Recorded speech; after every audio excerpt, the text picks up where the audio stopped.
and welcome to the Creo 9 launch webinar. My name is Paul Sager and I run the CAD product management team. And I'm proud to present all the exciting new capabilities that we've been working on over the last 12 months. Creo 9 sees us focus on 5 key themes throughout the release. As with all releases, we continue to make usability improvements across the entire product and introduce significant new functionality to improve every user's overall productivity. Many of our customers build products that humans need to interact with. As such, we have broadened our ergonomic design capabilities.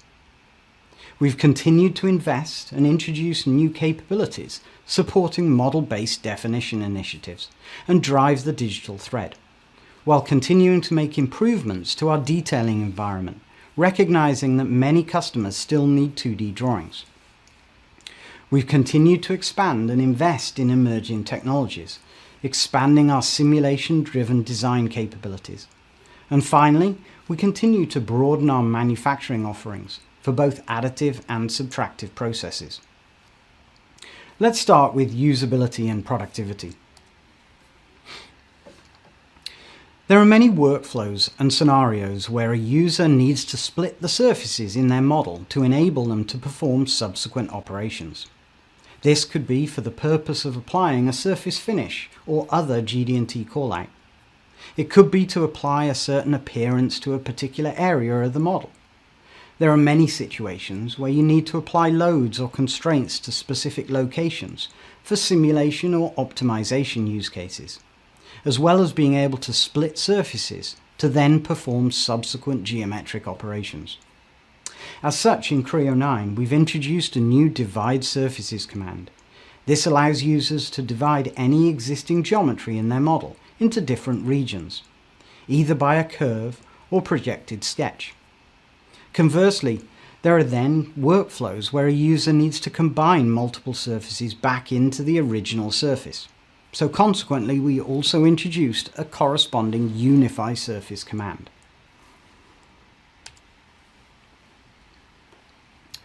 In Creo 8, we introduced the concept of a design items folder to provide users with a means to better document and capture design intent, independent of the history tree. In Creo 9, we continue to expand on this capability by allowing users to place features into custom groups, again independent of their order in the history tree. We've also introduced a new quilt body evolution tree, allowing users to see a structured view of how all the bodies, or quilts, are combined to form the final design. Again, focusing on providing clear understanding to the users of how the model is structured, enabling other users who didn't necessarily author the original design to better understand the structure and design intent. We've continued to enhance the model tree as well, introducing a new toolbar, making it easier to access different model tree functionality, and also enhance the parent-child viewer to now dynamically show the direct parents or children of the selected feature.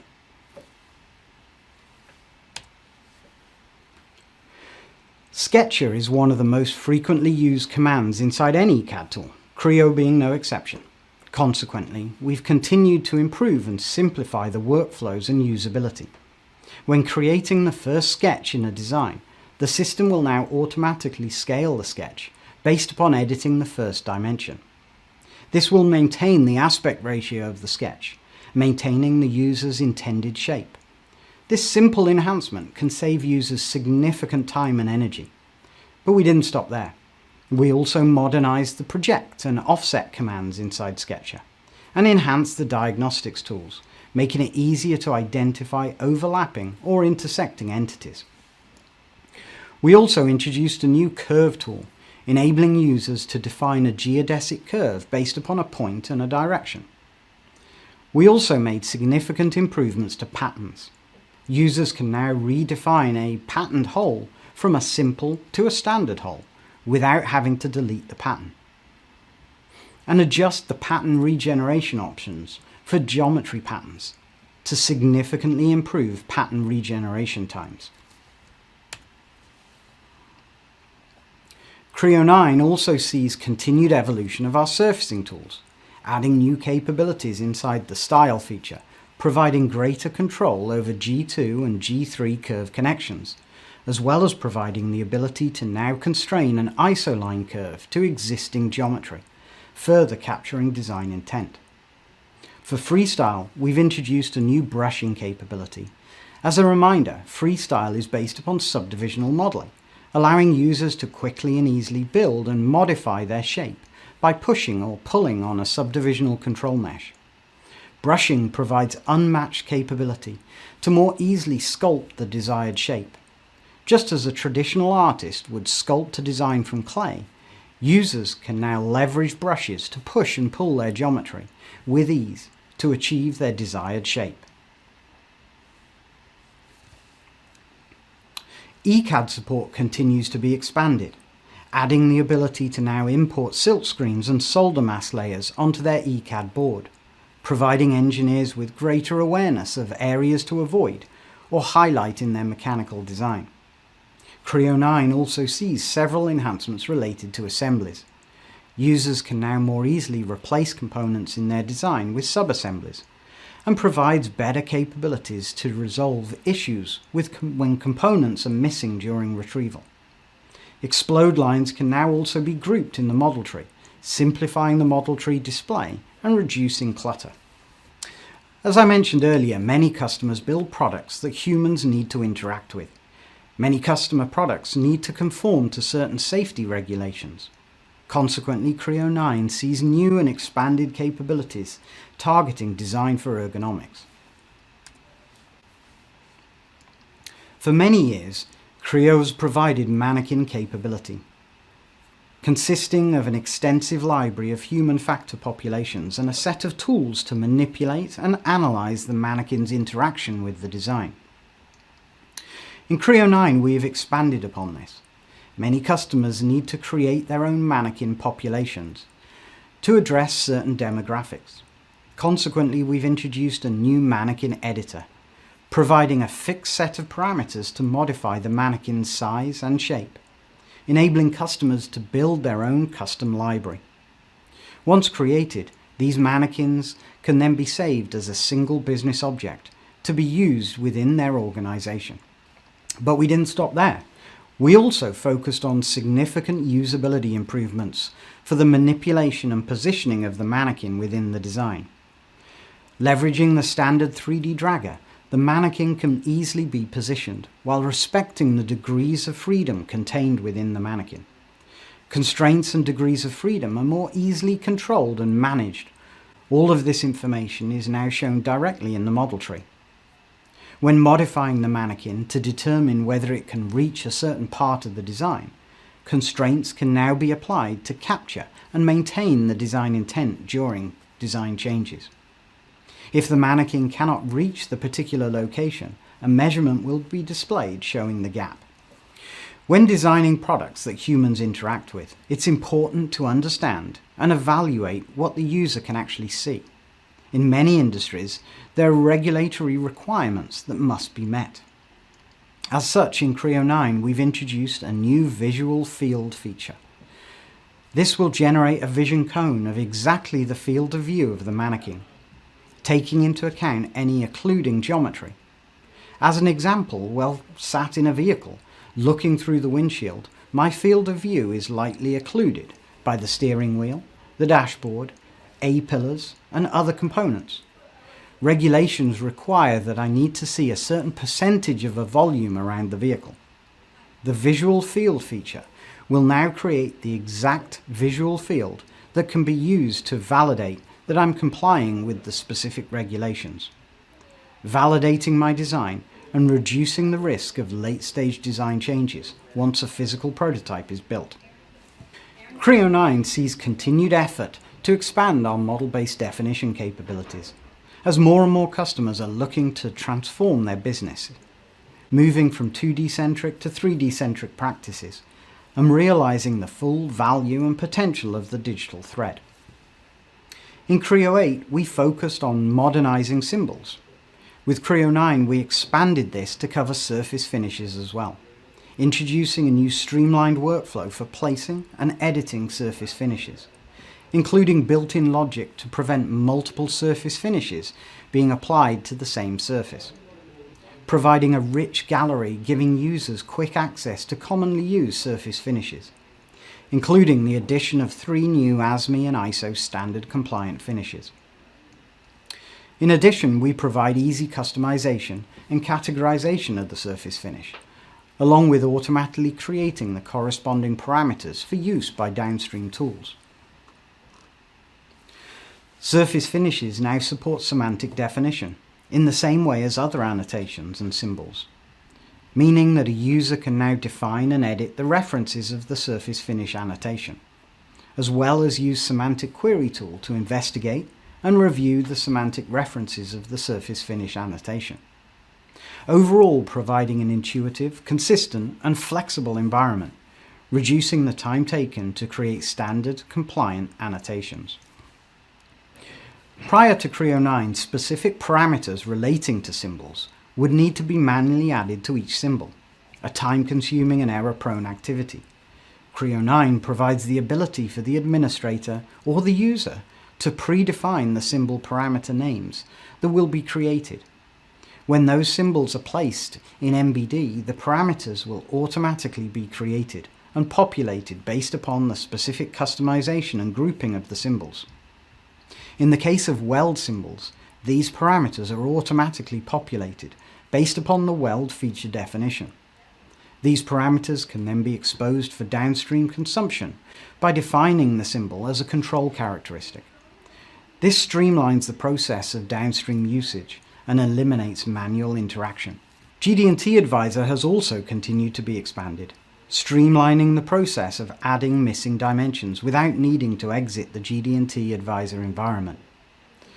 Additional symbols and modifiers, as well as syntax checking logic, are also provided to support the required ISO GPS modifiers and ASME symbols, improving productivity and validating compliance to the latest standards. Cross-highlighting between the graphics area and the annotation tree has also been introduced, enabling easier interaction with the annotations. Many customers aren't quite ready or able to switch to model-based definition practices, and as such continue to need the ability to create 2D drawings. Consequently, we also continue to add value and new capabilities in this area. Creo 9 sees improvements to hatch pattern definition and properties. Streamlined workflows have been introduced to more easily create, manipulate, and edit hatch patterns, including a new hatch tree to provide greater control and understanding of the hatch pattern associated with different views and components. There's also a new hatch designer to provide users with a simple tool to create their own custom PAT hatch pattern, which can then be stored and displayed in the new hatch gallery, along with numerous ANSI and ISO standard patterns. All of this results in less time spent manually modifying hatch patterns in drawings. With Creo 9, we continue to expand on our ANSYS partnership, broadening use cases for simulation-driven design. At the same time, we've continued to add more value and functionality to our generative design solution, as this technology continues to gain interest in the market. More customers are realizing the need and value of bringing simulation earlier in the design process, achieving the goal of simulation-driven design. Consequently, we're continuing to expand our real-time simulation capability with Creo Simulation Live. Powered by the ANSYS solvers, this provides engineers with immediate feedback on design choices, reducing the risk of late-stage design change and increasing confidence in their design decisions. With Creo 9, we're introducing multi-physics, enabling customers to simulate and evaluate thermal expansion by combining structural and thermal physics. Creo Simulation Live is now able to simulate the complex geometry of formula-driven lattices, such as gyroids, opening up many opportunities to perform fluid simulation on lattice geometry, such as heat exchangers. And in Creo 9.01, we will also be introducing new contact simulation, providing greater control of how components interact with each other in an assembly. For Creo ANSYS simulation, we've continued to refine our offering. For customers building thin-wall products, the simulation times can be significantly reduced by taking advantage of shell and beam elements.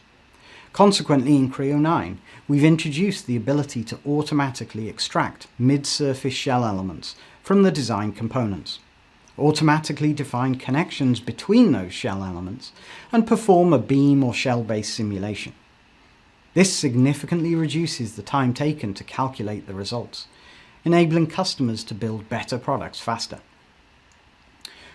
We've also introduced support for bearing loads, applying the load normal to the surface to more accurately represent the real-world interaction of bearings, as well as adding support for inertia relief, the ability to perform a simulation on an unconstrained part.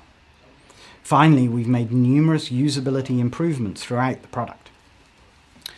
More and more customers today are looking to improve and optimize their design processes. For many customers, they're looking to take advantage of fluid simulation, as well as more traditional structural or thermal simulations. Consequently, we've continued to expand the breadth of the capabilities in Creo flow analysis, making improvements to the robustness and performance of the tessellation process, significantly reducing the risk of meshing failures and eliminating user intervention in the process. Creo 9 also sees an integration between Creo flow analysis and behavioral modeling, enabling customers to now run sensitivity studies on design parameters, or even optimize their design by varying dimensions and parameters to achieve their engineering goals. There are many times when users want to be able to evaluate different input values for their simulation. Creo 9 introduces the ability to create multiple projects for a single model. This allows users to duplicate the project, leverage the same geometry and constraints, but vary the parameters between the projects. This allows users to quickly and easily evaluate multiple design choices.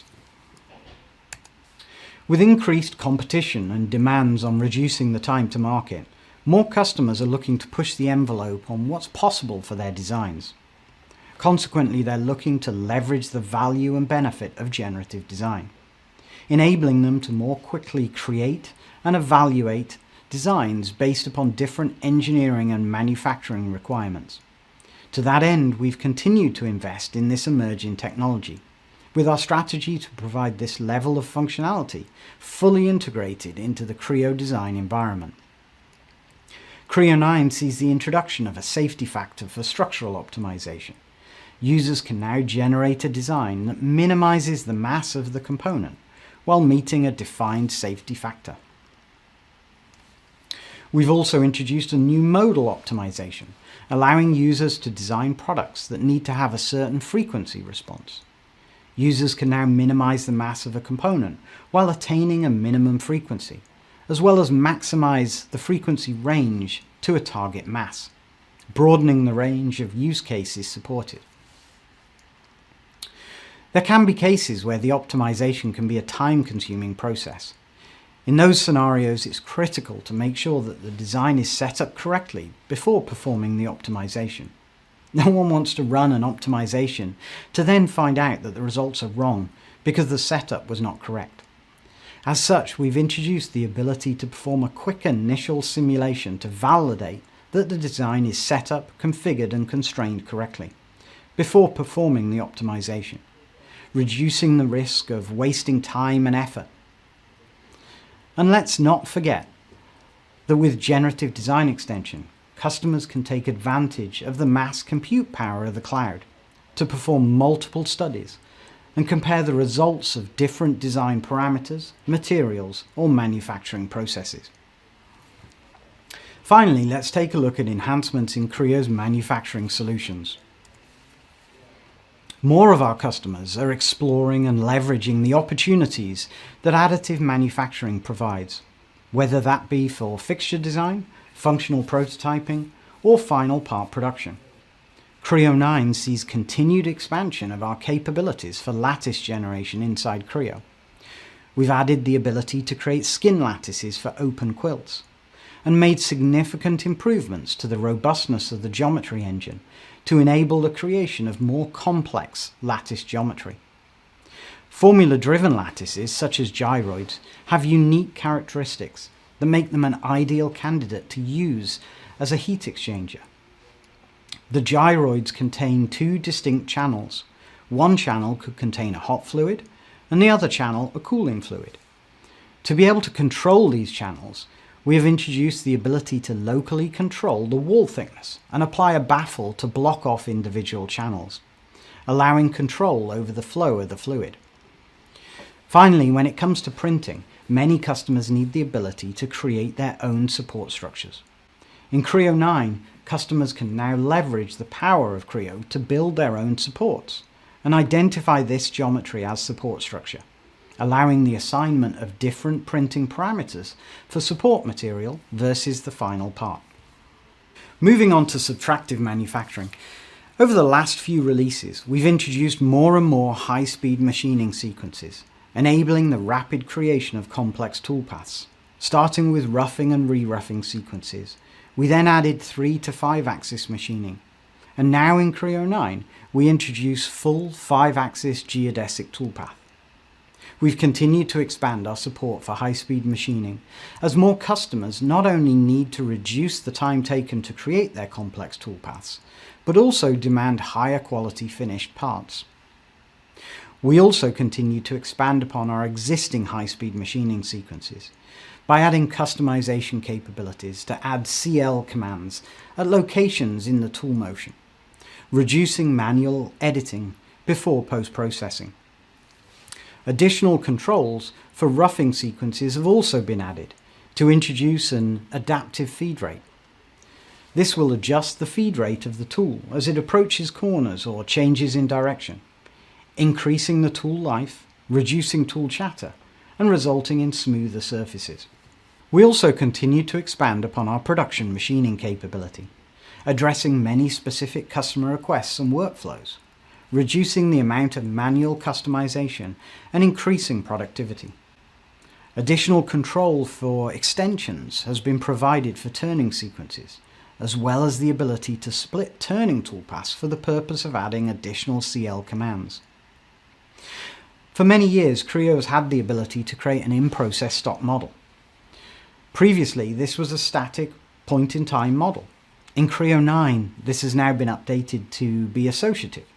When the toolpaths change, the stock model will update to reflect the change, ensuring accurate and optimal creation of subsequent toolpaths. Now, this is just an overview of some of the exciting new functionality available in Creo 9. I'm proud to see this release come to fruition and believe it provides a huge amount of value to all users, irrespective of their focus area. Thank you for your time. Thank you.